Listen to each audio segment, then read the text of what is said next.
शान्ताकारं भुजगशयनं पद्मनाभं सुरेशं विश्वाधारं गगनसदृशं मेघवर्णं शुभाङ्गं लक्ष्मीकान्तं कमलदीनं योगिविध्यानगम्यं वन्दे विष्णुं भवयकरं सर्वलोकैकनाथं। ഓം നമോ ഭഗവതേ വാസുദേവായ. നമോ ഭഗവതേ വാസുദേവായ. ഓം ശ്രീകൃഷ്ണായ പരബ്രഹ്മണേ നമ. എല്ലാ സജ്ജനങ്ങൾക്കും ഗുരുവായൂരപ്പൻ്റെ നാമത്തിൽ സാഷ്ടാംഗ പ്രണാമം. ശ്രീകൃഷ്ണ ചരിതാമൃതത്തിലെ വേദമൂർത്തികളുടെ പ്രാർത്ഥനയാണ് നാം ചിന്തിച്ചുകൊണ്ടിരിക്കുന്നത്. ഭൗതിക പ്രകൃതിക്ക് പുരുഷ സ്പർശനത്തിൻ്റെ ഫലമായിട്ട് ജനിച്ചതാണ് ജീവാത്മാക്കളെന്ന് അസുരന്മാർ സിദ്ധാന്തിക്കുന്നു. ഈ വാദവും സ്വീകരിക്കാനാവുന്നതല്ല. കാരണം ഭൗതിക പ്രകൃതിയും പരമപുരുഷനും ശാശ്വതമായി നിലനിൽക്കുന്നു. ഇവ രണ്ടിനും ജനനമില്ല. പരമപുരുഷൻ അജൻ അഥവാ ജനനമില്ലാത്തവൻ എന്നാണ് അറിയപ്പെടുന്നത്.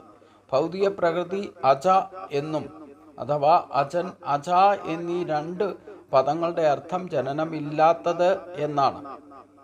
ഭൗതിക പ്രകൃതിയും പരമപുരുഷനും ജനനമില്ലാത്തവർ ആകുമ്പോൾ അവർക്ക് ജീവാത്മാക്കളെ ഉൽപ്പാദിപ്പിക്കാനും ആവില്ല. വായുവുമായിട്ട് സമ്പർക്കപ്പെടുമ്പോൾ ചില സമയം ജലത്തിൽ ധാരാളം കുമിളകൾ ഉണ്ടാകുന്നത് കാണാം. അതുപോലെ ഭൗതിക പ്രകൃതിയും പരമപുരുഷനും തമ്മിലുള്ള സംയോഗം ഭൗതിക ലോകത്ത് ജീവാത്മാക്കളുടെ ആവിർഭവത്തിന് കാരണമായി തീരുന്നു. ജലത്തിൽ ഉണ്ടാകുന്ന കുമിളകൾ വിഭിന്ന രൂപത്തിലാകുന്നതുപോലെ ഭൗതിക ലോകത്തെ ജീവാത്മാക്കളും ഭൗതിക പ്രകൃതിയുടെ ത്രിഗുണങ്ങളുടെ സ്വാധീന ഫലമായിട്ട് വിവിധ രൂപത്തിലും അവസ്ഥകളിലും ആവിർഭവിക്കുന്നു. അങ്ങനെയിരിക്കെ മനുഷ്യർ, ദേവന്മാർ, മൃഗങ്ങൾ, പക്ഷികൾ തുടങ്ങിയ വിവിധ ഭൗതിക രൂപത്തിൽ പ്രത്യക്ഷപ്പെടുന്ന ജീവാത്മാക്കൾ എല്ലാം തന്നെ അതത് രൂപങ്ങൾ ലഭിക്കുന്നത് അവരവരുടെ ആഗ്രഹമനുസരിച്ചാണെന്ന നിഗമനം അയുക്തമല്ല. എപ്പോഴാണ് അവരിൽ ഇത്തരം അഭിലാഷങ്ങൾ ഉണർന്നത് എന്ന് ആർക്കും പറയാനും ആവില്ല. അതിനാൽ അതിനെ അനാദികർമ്മം എന്ന് വിളിക്കുന്നു. ഈ വിധം ഭൗതിക അസ്തിത്വത്തിൻ്റെ കാരണം കണ്ടെത്താവുന്നതല്ല. ഭൗതിക ജീവിതം ആരംഭിച്ചതെന്നും ആർക്കും പറയാനും വയ്യ. എന്നാൽ അതിനൊരു പ്രാരംഭ ബിന്ദു ഉണ്ടെന്ന് തീർച്ച. അഗ്നിയിൽ നിന്ന് സ്ഫുലിംഗങ്ങൾ തറയിൽ പതിക്കുന്നതിന് ഒരു തുടക്കം ഉള്ളതുപോലെ ജീവാത്മാക്കൾ ഭൗതിക ലോകത്ത് എത്തിയതിനും ഒരു തുടക്കമുണ്ട്. പക്ഷേ അത് എന്നാണെന്ന് ആർക്കും പറയാനാവില്ല. പ്രളയകാലത്ത് പോലും ഈ ജീവാത്മാക്കൾ ഒരു ദീർഘ സുഷുപ്തിയിലെന്ന പോലെ ഭഗവാന്റെ ആധ്യാത്മിക അസ്തിത്വത്തിൽ ലയിച്ച് നിലകൊള്ളുന്നുണ്ടാവാം. എന്നാൽ ഭൗതിക പ്രകൃതിയോട് ഗർവോടെ പെരുമാറാനുള്ള അവരുടെ ആദ്യാഭിലാഷം കെട്ടടങ്ങുന്നതുമല്ല. വീണ്ടും പ്രപഞ്ച പ്രത്യക്ഷം സംഭവിക്കുമ്പോൾ അതേ അഭിലാഷങ്ങൾ നിറവേറ്റാൻ വേണ്ടിയിട്ട് അവർ പുറത്തു വരുന്നു. അതിൻ്റെ ഫലമായിട്ട് വിവിധ ജീവഗണത്തിൽ അവർ പ്രത്യക്ഷപ്പെടുകയും ചെയ്യുന്നു. ഇതിന് സ്പഷ്ടമായിട്ട് തന്നെ ഗീതയിൽ ഭഗവാൻ പറയുന്നുണ്ട്. കൽപ്പാന്തം അവസാനത്തിൽ ഞാൻ എല്ലാവരെയും, ഇച്ഛിക്കുന്നവരെ ഇച്ഛിക്കാത്തവരെ എല്ലാവരെയും തന്നിലേക്ക് തന്നെ ലയിപ്പിക്കും. കൽപ്പാന്ത കാലത്തിൻ്റെ ബ്രഹ്മാവിൻ്റെ പകലാണ് ഒരു സൃഷ്ടികാലം എന്ന് പറയുന്നത്. ആ പകൽ അവസാനിച്ച് ബ്രഹ്മാവിന് രാത്രി തുടങ്ങുമ്പോൾ എല്ലാവരെയും തന്നിലേക്ക് ലയിക്കും. ഓട്ടോമാറ്റിക് ലയിക്കും. വീണ്ടും അത്രയും കാലം ശൂന്യമായിരിക്കും, അന്ധകാരമായിരിക്കും. ബ്രഹ്മാവിന് രാത്രിയായിരിക്കും. വീണ്ടും സൂര്യൻ ഉദിച്ച് ബ്രഹ്മാവിന് പകൽ തുടങ്ങുമ്പോൾ അടുത്ത കൽപ്പം ആരംഭിക്കും. ആ കൽപ്പം ആരംഭത്തിൽ തന്നെ ഏതൊക്കെ ജീവജാലങ്ങൾ ഏതൊക്കെ രൂപത്തിലും ഭാവത്തിലും അവരവരുടെ അഭിലാഷങ്ങൾ വെച്ചുകൊണ്ട് ഭഗവാനിലേക്ക് ലയിച്ചോ ഇല്ലേ പ്രകൃതിയിലേക്ക് ലയിച്ചോ അതെല്ലാം തന്നെയാണ് വീണ്ടും പുറത്തേക്ക് സൃഷ്ടി ആരംഭിക്കുമ്പോൾ വിടുന്നത്. അപ്പോൾ ഇവർക്കൊക്കെ ഈ ജന്മവാസന എങ്ങനെ ഓർമ്മ വെച്ചു ഇല്ലേ, എങ്ങനെയാണ് ശരീരം കിട്ടുന്നത് എന്നൊക്കെ അന്വേഷിച്ചാൽ അതൊന്നും എളുപ്പം കണ്ടെത്താൻ സാധിക്കുന്നതല്ല എന്നർത്ഥം. ഇതിൻ്റെ പ്രതീകാത്മകമായിട്ട് നമുക്ക് ചിന്തിച്ചാൽ നമ്മൾ ഓരോ ദിവസവും കഴിച്ചു കൂട്ടുന്നത് പകൽ കഴിഞ്ഞ് രാത്രി തുടങ്ങുമ്പോൾ രാത്രികാലമായി കഴിഞ്ഞാൽ എല്ലാവരും പ്രകൃതിയിലേക്ക് ലയിക്കുന്നതിൻ്റെ ആ സൃഷ്ടിയുടെയും സംഹാരത്തിൻ്റെയും പ്രതീകാത്മകമായിട്ടാണ് പകൽ തുടങ്ങുമ്പോൾ എല്ലാവരും പുറത്തേക്ക് വരികയും രാത്രി ആരംഭിക്കുമ്പോൾ എല്ലാവരും അവരവരുടെ വീടുകളിലേക്ക് ലയിച്ച് സുഷുപ്തിയിലേക്ക് പോയി ഉറങ്ങുന്നതായിട്ടും കാണാം. രാവിലെ ഉണർന്നു വരുമ്പം തലേ ദിവസം എന്തൊക്കെ ജന്മവാസനയാണോ ഏതൊക്കെ വേഷത്തിലാണോ കിടന്നുറങ്ങിയത് അതേ ഭാവത്തിൽ തന്നെയാണ് പുറത്തേക്ക് വരുന്നത്. ഇതിനിടയ്ക്ക് വേഷം മാറ്റുന്നത്, സ്വപ്നത്തിൽ വേഷം മാറുകയോ സ്ഥലം മാറുകയോ ഒക്കെ ചെയ്താലും അത് ഉണർന്നു വരുമ്പം അതൊക്കെ സത്യമല്ല എന്ന് നമുക്ക് മനസ്സിലാവും. അപ്പം ഇത്തരത്തിൽ പ്രകൃതിയിൽ സംഭവിക്കുന്നതിൻ്റെ പ്രതീകാത്മകമായ ഭാവം ഒരു ദിവസം തന്നെ സംഭവിച്ചുകൊണ്ടായിരിക്കണം. അപ്പോൾ ഈശ്വരൻ നിശ്ചയിച്ചിരിക്കുന്ന പ്രോസസ്സിൻ്റെ പ്രതീകാത്മകമായ ചലനങ്ങൾ തന്നെയാണ് ഈ പ്രപഞ്ചത്തിൽ നടന്നുകൊണ്ടിരിക്കുന്നത്. നമ്മളെല്ലാവരും ചെയ്തുകൊണ്ടിരിക്കുന്നത് അത് തന്നെയാണ്. അപ്പോൾ അതുകൊണ്ട് പ്രളയകാലത്ത് നിരപേക്ഷാത്മാവിൽ ലയിക്കുന്നതിനെ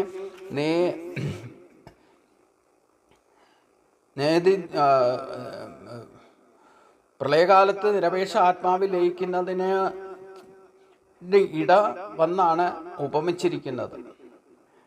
തേനറയിൽ സൂക്ഷിച്ചു വച്ചിരിക്കുന്ന ആ തേനിൻ്റെ കഥ ഇല്ലേ, തേനീച്ചയുമായിട്ടുള്ള ബന്ധത്തെ ഭാഗവതത്തിന് പറയുന്നു. 24 ഗുരുക്കന്മാരിൽ ഒന്ന് തേനീച്ചയെ പറയുന്നുണ്ട്.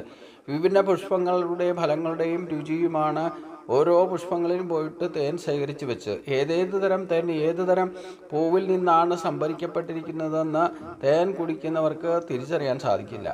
എന്നാൽ തേനിൻ്റെ ഹൃദ്യമായ സ്വാദ് തേൻ ഏകരൂപം അല്ലെന്നും വിവിധ രുചികളുടെ സമ്മിശ്രമാണെന്നും മുൻകൂട്ടി അറിയിക്കുന്നു. മറ്റൊരു ഉദാഹരണം പറഞ്ഞാൽ, അവസാനം കടലിലെ വെള്ളവുമായിട്ട് കൂടിക്കലരുമ്പോൾ അക്കാരണം കൊണ്ട് നദികളുടെ വ്യക്തിത്വം നഷ്ടമാകുന്നു എന്ന അർത്ഥമില്ല. ഗംഗയിലെ ജലവും യമുനയിലെ ജലവും കടലിലെ ജലവുമായിട്ട് കൂടിച്ചേർന്നു ഉണ്ടെങ്കിലും ഗംഗാനദിയുടെയും യമുനാ നദിയുടെയും വ്യക്തിത്വം അപ്പോഴും നിലനിൽക്കുന്നു എന്നതാണ് സത്യം. പ്രളയകാലത്ത് വിവിധ ജീവാത്മാക്കൾ ബ്രഹ്മത്തിൽ ലയിക്കുമ്പോൾ അതിൽ വിഭിന്നമായ ശരീരങ്ങളുടെ ലയനവും അന്തർഭവിക്കലും വീണ്ടും ആവിർഭവിക്കലും ഒക്കെ വ്യത്യസ്തം ആയിട്ട് തോന്നുമെങ്കിലും എന്നാൽ ഈ ഭൗതിക ലോകം വീണ്ടും സൃഷ്ടിക്കപ്പെടുന്നത് വരെ താന്താന്തങ്ങളുടെ വാസനയോടൊപ്പം തന്നെ ജീവാത്മാക്കൾ ഒറ്റയ്ക്കൊറ്റയ്ക്ക് ബ്രഹ്മത്തിൽ മുഴുകിക്കിടക്കും. കടൽ വെള്ളത്തിൽ ഉപ്പുരസവും ഗംഗാജലത്തിൻ്റെ സ്വാദും വിഭിന്നമായിരിക്കുകയും വ്യത്യാസം തുടർന്ന് നിലനിൽക്കുകയും ചെയ്യുന്നത് പോലെ സർവേശ്വരനും ജീവാത്മാക്കളും തമ്മിലുള്ള വ്യത്യാസം പ്രളയകാലത്ത് അവ ലയിച്ച് ചേർന്നതായിട്ട് തോന്നുമെങ്കിലും തുടർന്നും നിലനിൽക്കും. ചുരുക്കത്തിൽ ഭൗതിക അവസ്ഥയുടെ മാലിന്യങ്ങളിൽ നിന്ന് മുക്തമായി തീരുമ്പോഴും ജീവാത്മാക്കൾ ആധ്യാത്മിക ലോകത്തിൽ പ്രവേശിക്കുന്നു. എന്നാൽ സർവേശ്വരനുമായിട്ടുള്ള അവരുടെ ബന്ധത്തിൽ വ്യക്തിഗതമായിട്ടുള്ള വാസനകൾ പിന്നെയും നിലനിൽക്കുകയും ചെയ്യും. അപ്പം എത്രയൊക്കെ ആധ്യാത്മികമായിട്ട് ഉയർന്നിട്ട് ശരീരം ത്യജിക്കാനും ആ ജന്മവാസന ആയിരിക്കും ചിലപ്പോൾ നിലനിൽക്കുക. അപ്പം പ്രത്യക്ഷ ഭക്തി, പ്രകടന ഭക്തിയിലൂടെ ഈശ്വര സാക്ഷാത്കാരം നേടാൻ ശ്രമിക്കുന്നവർ പോലും ആ അന്ത്യകാലത്ത് കൽപ്പാന്തത്തിൽ അതിൻ്റെ അവസാനം എല്ലാവരും ആ പ്രകൃതിയിലേക്ക് ലയിച്ചാലും വീണ്ടും കൽപ്പാന്തം ആരംഭിക്കുമ്പോൾ അതേ വാസനയോട് കൂടിയായിരിക്കും പുറത്തു വരിക എന്നുള്ളതാണ് നമ്മൾ അടിസ്ഥാനപരമായിട്ട് മനസ്സിലാക്കുക. ഇതൊക്കെ എങ്ങനെയാണ് ഓർമ്മ വയ്ക്കുക, അല്ലെങ്കിൽ എങ്ങനെയാണ് ജീവാത്മാക്കൾ അങ്ങനെ അതിൻ്റേതായ സ്വഭാവത്തിൽ തന്നെ നിലനിൽക്കുന്നത് എന്നൊക്കെ ചോദിച്ചാൽ അത് ഭൗതിക തലത്തിൽ ചിന്തിച്ചാൽ അതിനൊന്നും അർത്ഥമില്ല, ചോദ്യത്തിന് ഉത്തരമില്ല എന്നർത്ഥം. ചിലതൊക്കെ നമ്മൾ സ്വയം കണ്ടെത്തി മനസ്സിലാക്കേണ്ടതാണ്. ഇതുകൊണ്ടാണ് മനസ്സിലാക്കാൻ വിഷമമുള്ളത് കൊണ്ടാണ് ഇതൊക്കെ രഹസ്യമെന്ന് പറയുന്നത്. വേദമൂർത്തികൾ തുടർന്നും പറഞ്ഞു, ജീവാത്മാക്കളെല്ലാം അവിടുത്തെ ഭൗതിക ശക്തിയിൽ ആകർഷണമായി തീർന്ന് തങ്ങൾ ഭൗതിക പ്രകൃതിയുടെ ഉൽപ്പന്നങ്ങളാണെന്ന് അവർ തെറ്റായി സ്വയം കരുതുന്നു. അതുകൊണ്ട് മാത്രം അങ്ങയുമായിട്ടുള്ള ശാശ്വത ബന്ധത്തിൻ്റെ വിസ്മൃതിയിൽ അവർ ദേഹാന്തരപ്രാപ്തിക്ക് വിധേയരാകുകയാണ് ചെയ്യുക. അപ്പോൾ നമ്മൾക്ക് ഈ ഭൗതിക ദേഹം കിട്ടിക്കഴിഞ്ഞാൽ പിന്നെ അതാണ് എല്ലാം എന്ന് വിചാരിച്ചിട്ട് അതിൻ്റെ മുകളിൽ കടന്ന് കെട്ടിത്തിരികയാണ്. അപ്പോൾ ഇതിൻ്റെ അടിസ്ഥാനം എന്താണെന്നുള്ളത് തിരിച്ചറിയാതെ പോകുന്നു. അതാണ് ഏറ്റവും വലിയ അജ്ഞത എന്ന് പറയുന്നത്. അജ്ഞത മൂലം ഈ ജീവാത്മാക്കൾ വിവിധ ജീവഗണങ്ങളായിട്ട് തെറ്റായ താതാത്മ്യം പ്രാപിക്കുകയും വിശേഷിച്ചും മനുഷ്യ ജീവിതത്തിലേക്ക് ഉയർത്തപ്പെടുമ്പോൾ അവിടുത്തെ നിത്യദാസൻ എന്ന യഥാർത്ഥ നിലമറന്ന് അവർ ഏതെങ്കിലും ജനവിഭാഗം, രാഷ്ട്രം, വർഗം, മതം എന്നിവയായുള്ള താതാത്മ്യം പ്രാപിക്കുന്നു. ഈ തെറ്റായ ജീവിത സങ്കല്പം മൂലം അവർ ജനന മരണങ്ങളുടെ പുനരാവർത്തിക്ക് വിധേയരാകുകയാണ് ചെയ്യുക. ഇത്തരം കോടാനുകോടി ജീവാത്മാക്കളിൽ വേണ്ടത്ര ബുദ്ധിയുള്ളപ്പോൾ ഒരാൾ നിർമ്മല ഭക്തന്മാരുമായുള്ള സമ്പർക്കം വഴി കൃഷ്ണ അവബോധത്തെക്കുറിച്ച് മനസ്സിലാക്കുകയും അതിൻ്റെ ഫലമായിട്ട് തെറ്റായ ഭൗതിക സങ്കല്പത്തിൻ്റെ അധികാര സീമയിൽ നിന്ന് പുറത്തു വരികയും ചെയ്യുന്നു. ഇതാണ് ഞങ്ങളുടെ നിഗമനം. വേദമൂർത്തികൾ പറയുന്നു, ഈ ജനനമരണ പുനരാവർത്തിക്ക് വിധേയരാവുകയാണ്. ആവർത്തിച്ച് വിധേയരാകാൻ കാരണം എന്താ? നമ്മൾ ഈ മനുഷ്യലോകത്തിൽ വിശേഷ ബുദ്ധിയോടുകൂടി വന്ന് ജനിച്ചിട്ടും നമ്മൾ യഥാർത്ഥത്തിൽ നമ്മുടെ ആദികാരണനായിരിക്കുന്ന അവ്യക്ത സ്വരൂപമായിരിക്കുന്ന ഈശ്വരനെ എത്രയായാലും മനസ്സിലാക്കാൻ ശ്രമിക്കുകയോ അതിൻ്റെ ഉദ്ദേശ ലക്ഷ്യം എന്താണെന്നോ മനസ്സിലാക്കാറില്ല എന്ന് മാത്രമല്ല, ഈ ഭൗതിക ശക്തിക്ക് അടിമയായിക്കൊണ്ട് അവരുടെ ഇഷ്ടാനിഷ്ടങ്ങൾ അനുസരിച്ചു കൊണ്ട് ജീവിച്ച് അത് തന്നെ കർമ്മബന്ധനമായി അതിനുതകുന്ന ശരീരമെടുത്ത് വീണ്ടും വരികയും വീണ്ടും പുതിയ ബന്ധങ്ങൾ ഉണ്ടാക്കുകയും കർമ്മത്തിൽ ഇങ്ങനെ ബന്ധിച്ച് നിർത്തി ഇങ്ങനെ ജനന മരണങ്ങളിൽ ചുറ്റിത്തിരിയുക ചെയ്യുക. അതൊക്കെ കാരണം യഥാർത്ഥ അറിവില്ല, അജ്ഞത. അപ്പം ഈശ്വരനുമായിട്ടുള്ള ശാശ്വത ബന്ധത്തിൻ്റെ വിസ്മൃതിയാണ് ഇതിനൊക്കെ കാരണം. ആ വിസ്മൃതിയാണ് ദേഹാന്തരപ്രാപ്തിക്ക് ഇടയാക്കുന്നത്. ഇത്തരം കോടാനുകോടി ജീവാത്മാക്കളിൽ വേണ്ടത്ര ബുദ്ധിയുള്ള ഒരാൾ നിർമ്മല ഭക്തന്മാരുമായുള്ള സമ്പർക്കം വഴി കൃഷ്ണ അവബോധത്തെക്കുറിച്ച് മനസ്സിലാക്കുകയും അതിൻ്റെ ഫലമായിട്ട് തെറ്റായ ഭൗതിക സങ്കല്പത്തിൻ്റെ അധികാര സീമയിൽ നിന്ന് അവർ പുറത്തു വരികയും ചെയ്യുന്നു. ഇതാണ് ഞങ്ങളുടെ നിഗമനം എന്ന് പറഞ്ഞാൽ, യഥാർത്ഥ ഭക്തിമാർഗത്തിൽ ആത്മജ്ഞാന മാർഗത്തിൽ സഞ്ചരിക്കുന്നവർക്കാണ് ഇത്തരത്തിൽ ഒരു ചിന്താഗതി ഉണ്ടായിട്ടില്ലെങ്കിൽ തന്നെ ഉണ്ടാകാൻ സാധ്യത എന്നർത്ഥം.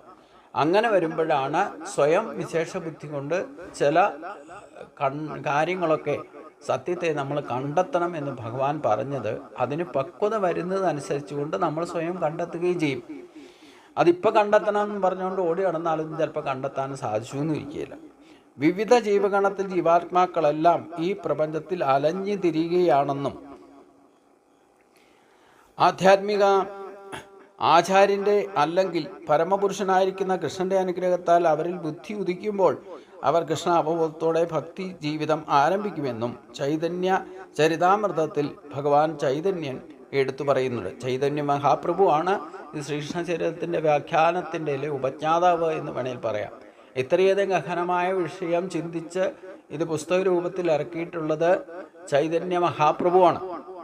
അതുകൊണ്ട് ഈ കൃഷ്ണ അവബോധത്തിൻ്റെ അനുഗ്രഹത്താൽ അവരിൽ ബുദ്ധി ഉദിക്കുമ്പോൾ അവർ കൃഷ്ണ അവബോധത്തോടെ ഭക്തിജീവിതം ആരംഭിക്കുമെന്നും ചൈതന്യ ചരിതാമൃതത്തിൽ ചൈതന്യ മഹാപ്രഭു പറഞ്ഞിട്ടുണ്ട് എന്നർത്ഥം. പരമപുരുഷന്റെ സഹായമില്ലാതെ ജനന മരണങ്ങളുടെ പിടിയിൽ നിന്ന് ആർക്കും മോചനമില്ല എന്ന സത്യം നമ്മൾ ഉറപ്പിച്ചുകൊള്ളുക. മറ്റൊരു തരത്തിൽ പറഞ്ഞാൽ, പരമപുരുഷനായ സർവീശ്വരന് മാത്രമേ ബദ്ധാത്മാക്കളെ ജനന മരണങ്ങളുടെ പുനരാവർത്തി ചക്രത്തിൽ നിന്ന് മോചിപ്പിക്കാനാവൂ എന്നർത്ഥം. വേദമൂർത്തികൾ തുടർന്നും പറഞ്ഞു, ഭൂതം ഭാവി വർത്തമാനങ്ങൾ ചേർന്ന് കാലവും അത്യുഷ്ണം അതിശൈത്യം ജനനം മരണം വാർദ്ധക്യം രോഗം എന്നിവയും അവിടുത്തെ പ്രവർത്തനങ്ങൾ മാത്രമാണ്. ഇതൊക്കെ അവിടുത്തെ നിർദ്ദേശമനുസരിച്ചാണ് സർവവും പ്രവർത്തിക്കുന്നത്. പരമപുരുഷനായിരിക്കുന്ന കൃഷ്ണന്റെ നിർദ്ദേശത്തിൽ കീഴിലാണ് ഭൗതിക പ്രവർത്തനങ്ങളെല്ലാം നടക്കുന്നത് എന്ന് ഭഗവത്ഗീതയിൽ തന്നെ പറയുന്നുണ്ടല്ലോ. അങ്ങയെ ശരണം പ്രാപിക്കാത്തവർക്ക് ഐഹിക ജീവിതത്തിൻ്റെ അവസ്ഥകളെല്ലാം പരസ്പര വിരുദ്ധമായ ഘടകങ്ങളാണ്. എന്നാൽ സമർപ്പിതാത്മാക്കൾക്കും കൃഷ്ണ അവബോധത്തിലിരിക്കുന്നവർക്കും ഇവയൊന്നും ഭയത്തിന് കാരണമല്ല. ഭഗവാൻ നരസിംഹം പ്രത്യക്ഷപ്പെട്ടപ്പോൾ പ്രഹ്ലാദന് ഒരിക്കലും പേടി തോന്നിയില്ല. അതേസമയം അദ്ദേഹത്തിൻ്റെ നിരീശ്വരനായിരിക്കുന്ന പിതാവ് മൃത്യുമൂർത്തിയെ നേരിൽ കാണുകയും വധിക്കപ്പെടുകയും ചെയ്തു. അതിനാൽ ദേവൻ നാരായണൻ ഹിരണ്യശിബുവിലുള്ള ഭക്തർക്ക് അദ്ദേഹം ഹിരണ്യശിബുവിനെ പോലുള്ള നിരീശ്വരന് മൃത്യുവായി തോന്നുമ്പോൾ പ്രഹ്ലാദനെ പോലുള്ള ഭക്തന്മാർക്ക് അദ്ദേഹം എപ്പോഴും കരുണാമയനും എല്ലാ സുഖങ്ങളുടെയും സംഭരണിയുമാണെന്ന് മനസ്സിലാക്കും. ഒരു നിർമ്മല ഭക്തൻ ഒരിക്കലും ജനന മരണങ്ങളെയോ രോഗവാർദ്ധക്യാവസ്ഥയോ ഭയപ്പെടുന്നത് തന്നെ ഇല്ല എന്നർത്ഥം. ശ്രീപാദ ശ്രീധരസ്വാമിയുടെ ഒരു കവിതയുണ്ട്. അതിൻ്റെ ആശയം ഏതാണ്ട് ഇപ്രകാരം തന്നെയാണ്. പ്രിയപ്പെട്ട ഭഗവാനെ, ഭൗതിക ജീവാത്മാക്കളാൽ നിരന്തരം പീഡിപ്പിക്കപ്പെടുന്ന ഒരു ജീവാത്മാവാണ് ഞാൻ. ഐഹിക ജീവിതത്തിൻ്റെ പാഞ്ഞു കയറുന്ന ചക്രങ്ങൾ എന്നെ തകർത്ത് തരിപ്പണമാക്കുകയാണ്. എൻ്റെ പാപകർമ്മങ്ങളുടെ ഫലമായിട്ട് ഈ ഭൗതിക ലോകത്ത് കഴിയുമ്പോൾ ഭൗതിക പ്രത്യാഘാതങ്ങളുടെ അഗ്നിയെ ഞാൻ എരിപുരി കൊള്ളുകയാണ് ചെയ്യുന്നത്. എങ്ങനെയോ അവിടുത്തെ പാദപത്മങ്ങളിൽ അഭയം തേടി എത്തിയിരിക്കുന്നു. എന്നെ കൈക്കൊണ്ടാലും എന്നെ രക്ഷിച്ചാലും ശ്രീല നരോത്തമ ദാസ് ഠാക്കൂർ പ്രാർത്ഥിക്കുന്നത് ഇപ്രകാരമാണ്: പ്രിയപ്പെട്ട ഭഗവാനെ, നന്ദപുത്ര, വൃഷഭാനു, പുത്രീ ബന്ധോ, ജീവിതത്തിൻ്റെ ഭൗതിക വ്യവസ്ഥയിൽ അത്യന്തം കഷ്ടപ്പെടുന്ന ഞാൻ അവിടുത്തെ പാതാരബിന്ദങ്ങളിൽ അഭയം തേടി എത്തിയിരിക്കുകയാണ്. എന്നിൽ കാരുണ്യമുണ്ടാകണമേ എന്ന് ഞാനിതാ പ്രാർത്ഥിക്കുന്നു. എന്നെ തൊഴിച്ചെറിയാതെ എനിക്ക് മറ്റാരുമില്ല. എനിക്ക് ഒന്നിലും ഭയവുമില്ല. ചുരുക്കത്തിൽ ആത്മസാക്ഷാത്കാരത്തിന് അഥവാ ഈശ്വര സാക്ഷാത്കാരത്തിന് ഭക്തിയോഗം ഒഴികെയുള്ള ഏതു മാർഗവും അത്യന്തം വിഷമം പിടിച്ചതാണെന്ന് ഭക്തർ അറിയുക. തികഞ്ഞ കൃഷ്ണ അവബോധത്തോടെ ഭക്തിമാർഗത്തിൽ അഭയം തേടുക മാത്രമാണ് ഐഹിക ജീവിതത്തിൻ്റെ മാലിന്യത്തിൽ നിന്ന് മുക്തി നേടാനുള്ള ഏകമാർഗം എന്നും നാം അടിവരയിട്ട് മനസ്സിലാക്കുക. വിശേഷിച്ച് ഈ യുഗത്തിൽ കൃഷ്ണ അവബോധമില്ലാത്തവർ സമയം ദുർവ്യയം ചെയ്യുകയാണെന്ന് അവർക്ക് ആധ്യാത്മിക ജീവിതത്തെക്കുറിച്ച് അനുഭവവേദ്യമായ ഒരു തെളിവും ഉണ്ടാകാനും സാധ്യമല്ല. ഒരിക്കൽ ഭഗവാൻ ശ്രീരാമചന്ദ്രൻ പറഞ്ഞു: നമ്മെ അഭയം പ്രാപിക്കുന്നവർക്ക് നാം വിശ്വാസവും സംരക്ഷണവും നൽകുകയും അവർ നമ്മുടെ നിത്യദാസന്മാരാണെന്ന് തീരുമാനിക്കുകയും ചെയ്യുന്നു. കാരണം അത് നമ്മുടെ സ്വാഭാവികമായ പ്രവണതയാണ്. അതുപോലെ ഭഗവാൻ കൃഷ്ണൻ ഭഗവത്ഗീതയിൽ പറയുന്നു: ഭൗതിക പ്രകൃതിയുടെ സ്വാധീനത ഉല്ലംഘിക്കാവുന്നതല്ല. എന്നാൽ നമ്മെ അഭയം പ്രാപിക്കുന്നവർക്ക് തീർച്ചയായിട്ടും ഭൗതിക പ്രകൃതിയുടെ സ്വാധീനതയെ വെല്ലാൻ കഴിയും. ഭക്തിശൂന്യരുടെ സിദ്ധാന്തങ്ങളെ ദുർബലപ്പെടുത്താൻ അവരുമായിട്ട് വാദത്തിലേർപ്പെടാൻ ഭക്തന്മാർക്ക് താല്പര്യവുമില്ല. സമയം പാഴാക്കുന്നതിന് പകരം പൂർണ്ണമായ കൃഷ്ണ അവബോധത്തോടെ അതീന്ദ്രിയമായ ഭഗവത് സേവനത്തിൽ സദാ നിരതരാകുകയാണ് വേണ്ടത്. ഇതിൻ്റെ അടുത്ത ഭാഗം നമുക്ക് അടുത്ത ദിവസം ചിന്തിക്കാം. എല്ലാവർക്കും നമസ്കാരം.